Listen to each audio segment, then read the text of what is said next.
Well, Hamid Baeidinejad, the Iranian ambassador to the UK, joins us from our Westminster studio. Good evening. Thank you for talking to us. So the world is clearly very concerned. The UK's Foreign Secretary thinks that what you're doing now is a breach of the deal and it poses a risk to our security. Why are you doing this?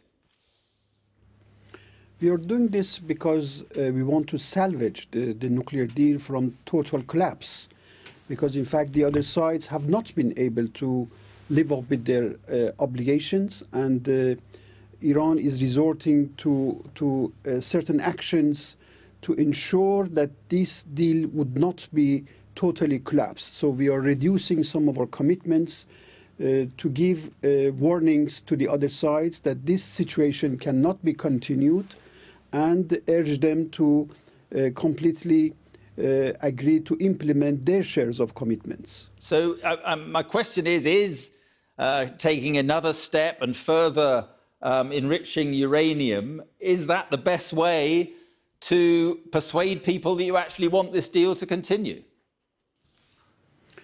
There could be three scenarios when the other parties are not implementing their shares of commitments. Either we should be silent about this situation and we would continue our obligations regardless of the situation that the other parties are not implementing their shares of commitments. That scenario is not a sustainable situation. The second scenario is that Iran would withdraw from the deal and totally abandon the deal, which would be leading to a total collapse. And the third scenario is that Iran would be reducing its obligations in response to the total lack of implementation of the commitment from other sides. So we are trying to ensure that the JCPOA would not be in total collapse, and hopefully the other side would be back to implementing their shares of commitments. So Donald Trump says that he wants to renegotiate a new nuclear deal, which will also halt the development of ballistic missiles. Are you open, is Iran open to renegotiating the deal and including the issue of ballistic missiles? We believe that, in fact, renegotiation of a deal would lead to a collapse of the nuclear deal in its totality. We should abide by the agreement which has been adopted after intensive years of negotiations, and we should be backing to the implementing of our commitments. We don't think that this is a reliable solution, that we would renegotiate such a deal, which in our view would be leading to another sets of uncertainties. But will you sit down with the Americans? Will your leader sit down with Donald Trump? Or do you not trust Donald Trump? In fact, we have negotiated with the Americans through intensive talks that we have had, in fact, during the Vienna process. So we would be ready to see what are the problems on the condition that the United States would be back to the nuclear deal and, in fact, try to reassure the other parties that they are, in fact, ready to implement their shares of commitments. So you're saying there can't be talks unless Donald Trump lifts the sanctions that he's reimposed on you. Is that what you're saying? Yes, no country can, in fact, be pressurized to negotiations. Negotiations should be under a normal situation with a view to resolve the issue.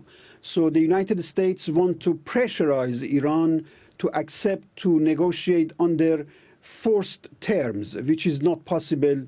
Iran is a party which has been complying with its commitments and would be ready, in fact, to sit with all other parties to resolve the remaining issues, but all parties should be committing and implement fully their obligations. Right. Well, you see, the Americans say that it's a broader issue and that you continue to attack Saudi Arabian oil facilities, ships in the Gulf, and now you're doing this.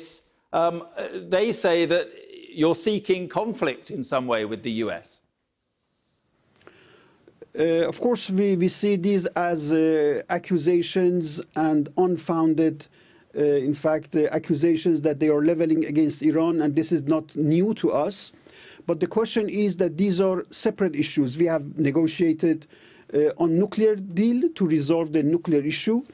Of course, Iran would be the first country to be ready to discuss the regional issues, and we have submitted, in fact, a proposal to the United Nations to initiate a Hormuz peace plan, which would be engaging all countries in the region for a dialogue and cooperation on security and peace issues. Right. I mean, and if Donald Trump doesn't lift the sanctions and you carry on, you know, with what you're doing at your nuclear facilities, how far will you go to reinstate your program? Will you go back to what it was, or will you go even further?